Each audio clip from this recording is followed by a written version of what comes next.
В эфире новости, в студии Петр Васильев. Здравствуйте. Коротко о темах. Развитие энергетики обсудили Айсан Николаев и Вячеслав Штыров. В дискуссии также приняли участие эксперты, представив свои оценки и предложения. На защите водного хозяйства Якутии бассейновый совет крупнейшей реки Сибири подвел итоги года и наметил планы на год грядущий. Якутский мультфильм «Току и Чесхан» выходит на большие экраны. Премьера состоится уже 18 декабря. Айсан Николаев провел рабочую встречу с государственным советником республики Вячеславом Штыровым, экспертами из научного сообщества. Разговор состоялся в рамках работы главы Якутии как председателя Государственной комиссии по энергетике и был посвящен ключевым вызовам и перспективам энергетического развития страны. Ключевой темой обсуждения стал растущий энергодефицит в Дальневосточном федеральном округе. Один из вопросов, по которым Государственная комиссия системно формирует предложения для президента и правительства страны. Особое внимание уделили угольному потенциалу нашего государства. Обсуждался вопрос по развитию энергетики и применительно к Республике Саха-Якутия, применительно к Дальнему Востоку и применительно ко всей Российской Федерации. Но шла речь о том, что энергетика сегодня выходит на первый план у нас во всем мире и в стране. Ну, Арсений Сергеевич, он руководит комиссией по топливно-энергетическому комплексу, руководит эффективно, потому что они рассматривают действительно очень серьезные вопросы, и это все выливается в поручения, которые дает либо правительство, либо президент Российской Федерации, министерством, ведомством. Некоторые вопросы уже решаются. В Алтумене прошло совещание рабочей группы по вопросам языковой политики. Участники обсудили разработку проекта федерального закона о языках Российской Федерации. Парламентарии рассмотрели также вопросы, связанные с особенностями якутского языка, не обошли стороной тему итогов Всероссийского съезда учителей родных языков народов России, прошедшего в Москве в конце ноября. В результате совещания было принято решение о внесении предложений в проект итоговой резолюции. Конечный документ будет распространен для широкого обсуждения. На защите водного хозяйства Якутии бассейновый совет крупнейшей реки Сибири подвел итоги года и наметил планы на год грядущий. В 2026 году предлагается провести работы по ослаблению прочности льда на затороопасных участках Лены, Алдана, Амги, Тока и Нюе. Чтобы предотвратить размыв берега, специалисты углубят дно реки Куберганя. Один из масштабных проектов возведения дамбы в Верхоянске начался еще в этом году, но его реализация продолжится.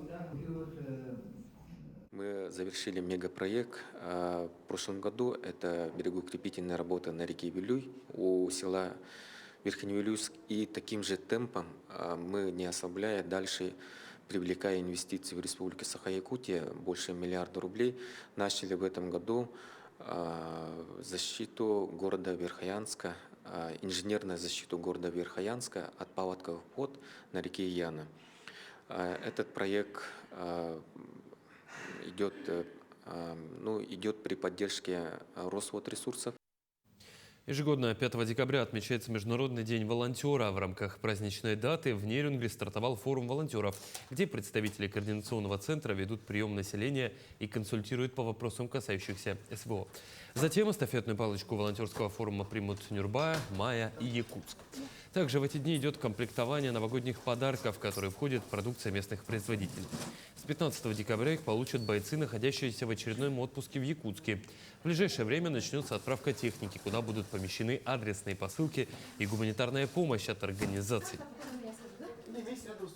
В рамках акции «Дни добра», которая проводится у нас в администрации главы Республики Саха-Якутия и правительства Республики Саха-Якутия, Департамент информационной политики и массовых коммуникаций организовал сбор посылок для наших бойцов, которые служат в специальной военной операции. Хочу отметить, что все структурные подразделения администрации приняли активное участие. Администрация – это не разовая акция. Мы, в принципе, постоянно отправляем посылки, гуманитарную помощь нашим бойцам. На страже здоровья населения Селданского района трудятся сегодня 435 медработников. Центральная районная больница отметила 125-летие. Первым врачом в 1900 году приехал работать Илья Сухонин в качестве фельдшера. Именно по его заветам сегодня ангелы в белых халатах и спасают жизни, и лечат. А материальная техническая база больницы с каждым годом оснащается новым оборудованием. На юбилее в первую очередь поздравили ветеранов сферы, которые отдали свои жизни ради пациентов, внесли огромный вклад в развитие районной больницы.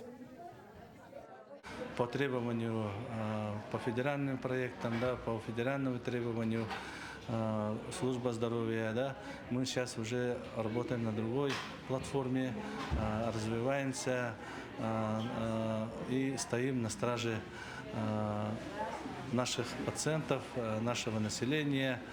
Конечно, это приоритет здоровья нашего населения Уссурданского района.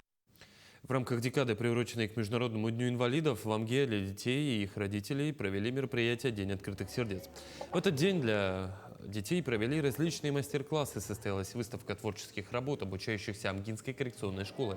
Помимо этого, в рамках мероприятия прошла и открытая встреча-консультация родителей детей-инвалидов со специалистами различных служб, где они узнали о своих правах, ознакомились с законами и получили ответы на интересующие вопросы. Мероприятие завершилось фуршетом для детей и подарками. Такие мероприятия нужны для наших родителей и детей-инвалидов, потому что они нуждаются в нашем сопровождении. Ежегодно форматы проведения мероприятий меняются, все шире привлекают различные учреждения. Вот мы этот год совместно с обществом инвалидов и вот управление образования, центр дополнительного образования, все вместе вот проводим данное мероприятие. 85-летний юбилей отмечает выдающийся государственный деятель Якутии Егор Ларионов, который стоял у истоков парламентаризма и строительства новой государственности. Он укреплял позиции Якутии в политическом, экономическом и правовом пространстве России. Его высокий профессионализм и внимательное отношение к людям принесли ему заслуженный авторитет. Жизненный путь Егора Михайловича является ярким примером безусловного служения родной Якутии. Егор Михайлович Ларионов является очень замечательным человеком, старшим братом. Я в него беру много. Он делится со мной своим опытом, как я являюсь председателем районного совета депутатов. Он хороший друг, старший товарищ, много советов дает. Я много прочитал его книгу, например, «Олох Кырджига», на несколько томов вышло. Я беру много опыта, постоянно общаемся, живую или через телефон. Если я сомневаюсь в каких-то вопросах юридических, да, я всегда звоню Егору Михайловичу. Он никогда не отказывается, он мне дает постоянно совет. Детский телеканал «Току» презентовал новый полнометражный мультфильм на якутском языке. Премьера состоится 18 декабря во всех кинотеатрах Якутии. Току Чисхан продолжает историю популярного мультсериала. Любознательный жеребенок Току вместе с друзьями отправится спасать зиму от таинственного потепления, чтобы вернуть праздник Нового года. Мультфильм создан собственной анимационной студией НВК «Саха». Над проектом работали режиссер Виктория Кимитинова, художник по фонам Александра Сосина, а также команда аниматоров.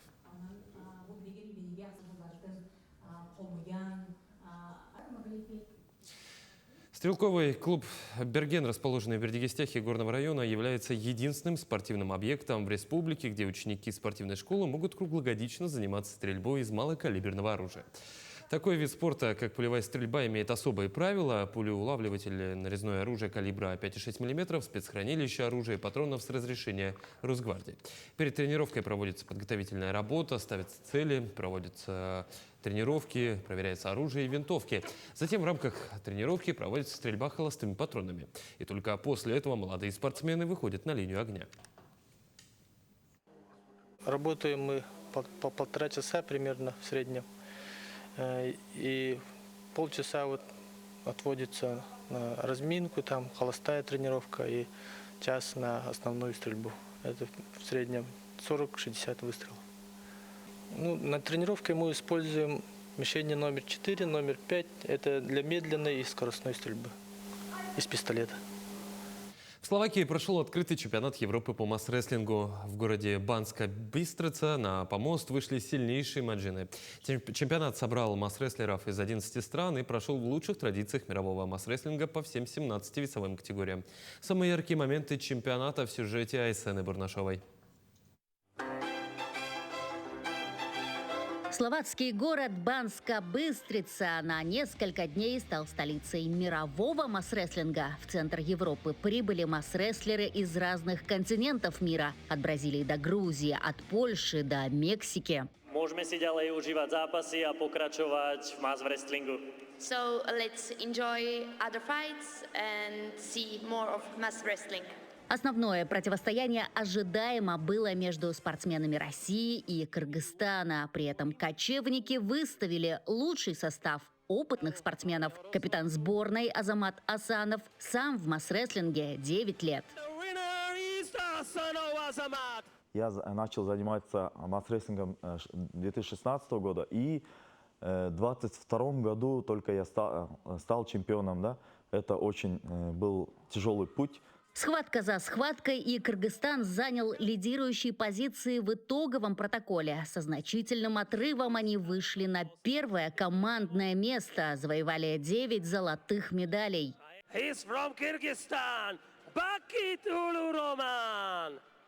Российская сборная на втором месте общего зачета. Семен Заболоцкий, Айсен Мигалкин, Айсен Атастыров, Павел Черноградский, Михаил Губайдулин, Иван Галкин вновь подтвердили свое превосходство.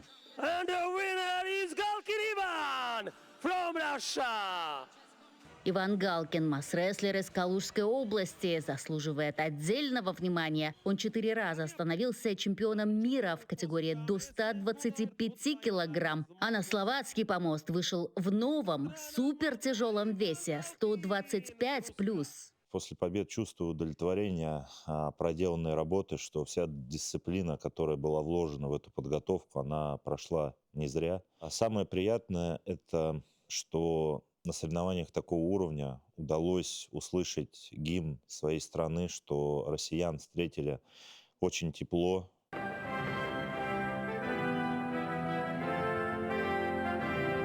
В Словакии гимн России прозвучал 6 раз. Именно столько золотых медалей завоевали наши масс-рестлеры. Этот чемпионат Европы запомнится многим и взаимовыручкой, когда узбекский спортсмен выводит на помост мексиканца, а тот помогает бразильцу. В такие моменты понимаешь, масс-рестлинг больше, чем спорт. Это одну семью масс-рестлингу – это уже один семья.